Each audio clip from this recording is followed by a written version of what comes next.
मैं कल सवेरे गांव जाऊंगा. நான் நாளை காலையில் கிராமத்திற்கு போவேன்.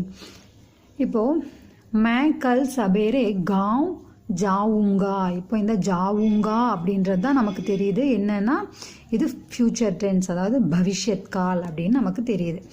இப்போது இதே வந்து நம்ம ப்ரெசண்ட்டில் இருந்து எப்படி யூஸ் பண்ணுவோம்?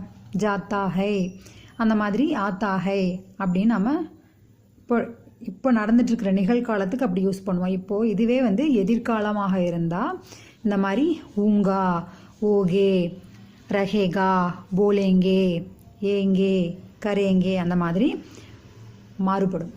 அதெல்லாம் நம்ம கரெக்டாக பார்த்துக்கிட்டோம் அப்படின்னா ஃப்யூச்சர் டென்ஸில் வர சென்டென்ஸ் எப்படி நம்ம ஃபார்ம் பண்ணணும் அப்படின்றது நமக்கு தெரியும். இப்போ இது मैं कल सवेरे गांव जाऊंगा. இப்போ இது வந்து ஒரு ஆண், மே